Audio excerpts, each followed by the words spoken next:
So again, today we're going to talk about the 6 best rules for blackjack players. And the reason we're talking about blackjack rules is because what a lot of people might not understand is that as the rules of the blackjack game change, it changes the house edge of the game. And these rules vary from casino to casino, and they even sometimes vary from table to table within a casino. And some rules are good for the players, some rules are bad for the players. In our video today, we're going to go over the 6 best rules for the players, meaning that all these rules we're going to speak about today lower the house edge, meaning a basic strategy player will lose less money in the long run. And all of the rules we're going to be talking about are based on a baseline game of blackjack that uses 6 decks. The dealer stands on soft 17 and it pays 3-2 for a blackjack. And anyways, here's Henry Tamburin. The first best rule, and this isn't common, but it is a wonderful rule for players, and that's when blackjack pays 2-1. Now, you're not going to find that many times in a casino, and generally it's offered during a casino promotion, and it's usually a limited time promotion. I played these 2-1 blackjack games usually when it's Father's Day or Valentine's Day. The reason this is such a great deal or a great rule is because it lowers the house edge by 2.25%. That basically means when you're playing that game, for whatever time the casino has it in effect, you're going to be playing with an advantage without even using card counter. Now, I've heard, I have many friends that play blackjack, and I've heard some very interesting stories about 2-1 blackjack. I believe you mentioned Valentine's Day. I believe they called it the Valentine's Day Massacre. I forget where it was, but if you ever see this, you want to sit down and play nonstop. Do not stop playing, just basic strategy, and you will win money in the long run. Pretty much guaranteed. Right. Now, do you know Bill Zender, Yes. Henry? Yeah, because we did a video with him, and we were talking about mistakes that casinos make. And a lot of times, this is one of the big mistakes that they make. They'll run a promotion, they have 2-1 on a blackjack, and it actually, like you say, gives the player the advantage. But I think a lot of casinos now, they may only do it for suited blackjacks. So that cuts it down to only a quarter of that number you gave, because it's 1 out of 4 then? Yes, more or less. Mm-hmm. But believe it or not, last year there was a casino promotion in Mississippi where they went out with 2-for-1 or 2-1, and you'd be surprised how many professional blackjack players as well as recreational players will get on that game. And I can tell you a lot of the pros will actually pay a player who's sitting there waiting for this promotion to start and say, look, I'll give you a couple $100 if you give me your seat. Mm-hmm. So it's a very valuable promotion. And you can find these things from your local casino. If you look in your mailers or their websites, they'll usually promote this. So this is really a good deal. And if you find out about it, you want to try and take advantage of it. Okay, good. The second best rule, and this isn't so common in the U.S. anymore, but it certainly is common in casinos overseas, and this is early surrender. Now, the surrender rule in blackjack, you won't find it on every game. Usually it's on multi-deck games. But the surrender rule simply means once you get your initial 2 cards, if you don't think your chances of winning are very good because you're dealt a weak hand, like let's say a 10 and a 6, and the dealer is showing an ace, the chances of winning are not very good. In casinos that allow surrender, you have the option of telling the dealer either verbally or you take your finger and you make a line across the felt, and that's a signal, hand signal for surrender. And when you do that, the dealer will remove half of your initial bet. So if you bet $10 on the hand, the dealer will keep 5 and leave you 5, and then she'll remove the cards in front of you, and you're basically out of that round. There are 2 types of surrender. One is called early, which is very good, and one is called late, which is still good. The early surrender, this occurs when the casino dealer does not peek at her down card if she has an ace, for example, or a 10. So if you're playing in a casino and the dealer has an ace and you have a 16, and she's not going to peak until all players complete their hands, and you have an opportunity to surrender with a poor hand, even if the dealer subsequently gets a blackjack. So early surrender will cut that house edge down by 0.63%.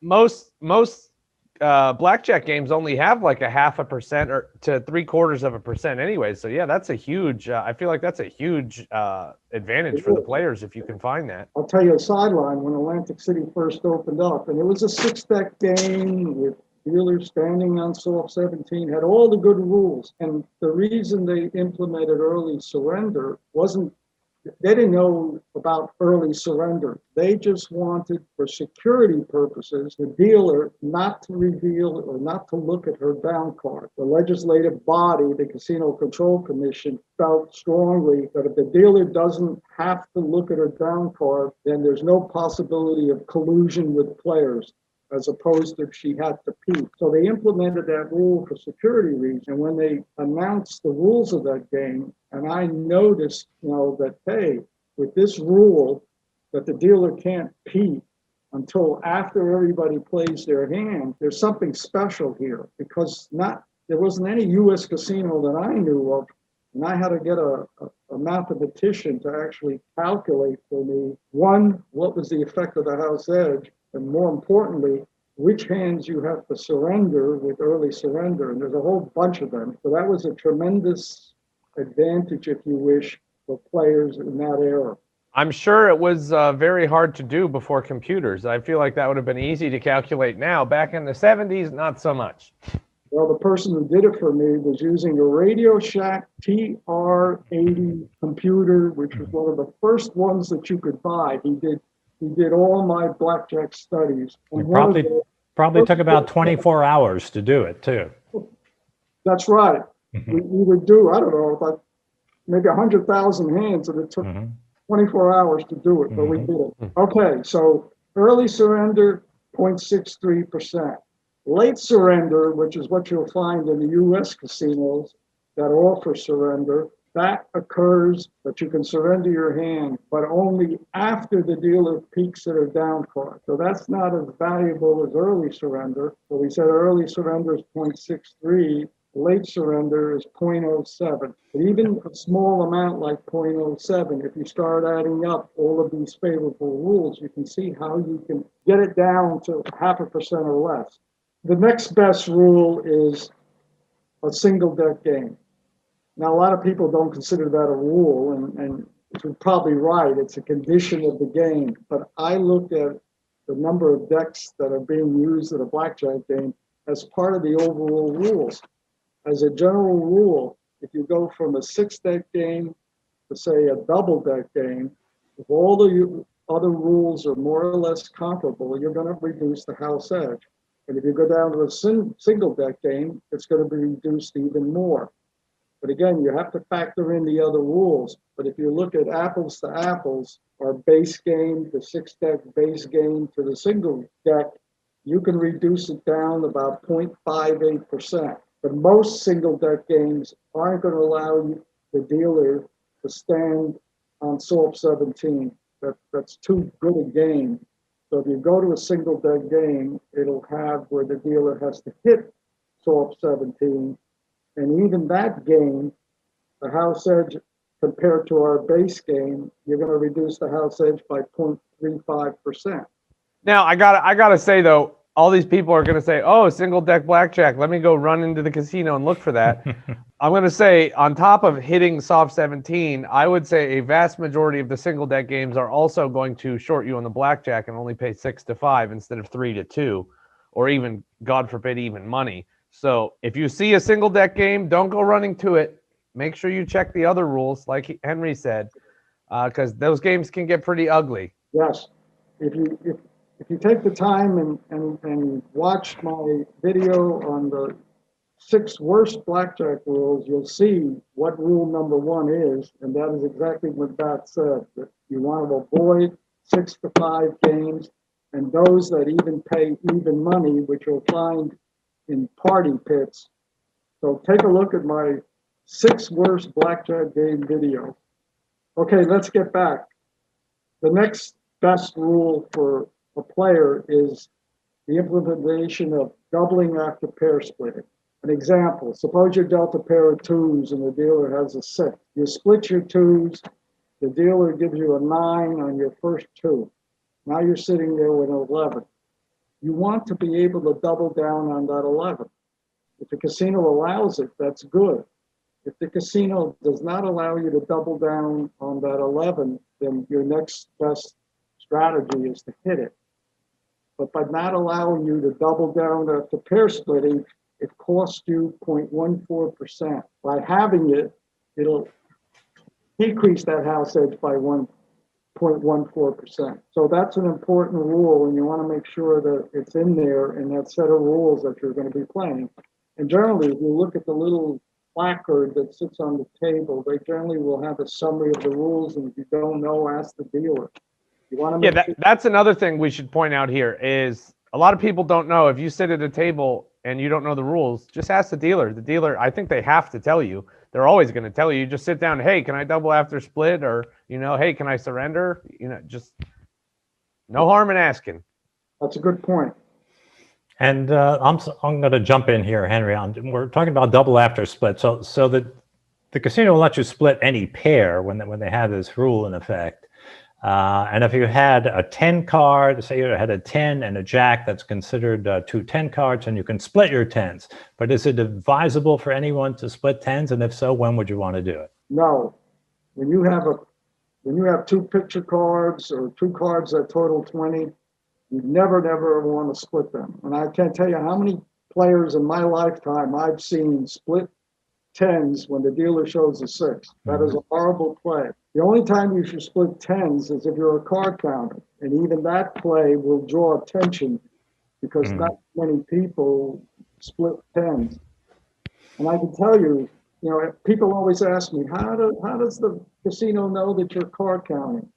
All the pitfalls has to do is to watch a player betting a certain amount, and all of a sudden he gets a pair of 10s, and he's got a big bet out. And when he does that, he'll split them. And that rings a bell in the casino manager's office and surveillance that, hey, we better watch this player. He's either a very smart player or he's not too smart. And he's just a player that is clueless about playing strategy. So if you're not card counting, you don't want to split a pair of 10. Never. There's only 2 people. There's only 2 people that split 10s, card counters and idiots. Okay, the next one this is a good one, resplitting aces. If you're playing in a casino, the standard rule is if you get a pair of aces, you can split them. Now what happens if your draw card to one of the ace is another ace? If a casino won't allow you to resplit, that's a horrible situation. Now you're stuck with an ace and an ace, which total 12. So you want to make sure, as a good rule, that the casino allows you to resplit aces. So in my example, if you have a pair of aces and you split them, and you get another ace, you can resplit and play 3 hands. And most casinos, if they allow resplitting, they'll let you resplit up to 4 hands.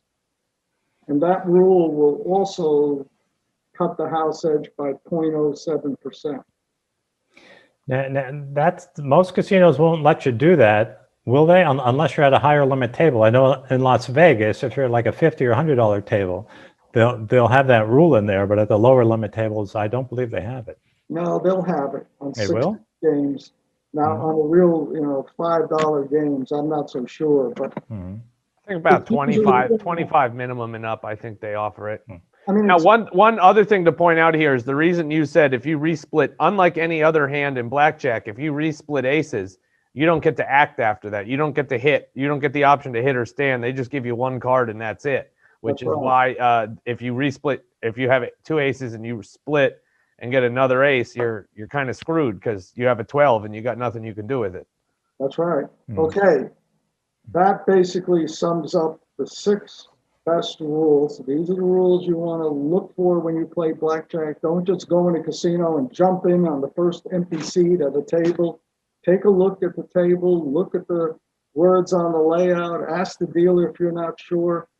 Your best game, again, is one where the dealer or the house pays 3-2 for blackjack, They offer VAS, they have maybe surrender and resplit aces. And by playing a game with a mix of these rules, you can cut that house edge down in a 6-bet game to 0.5% or less.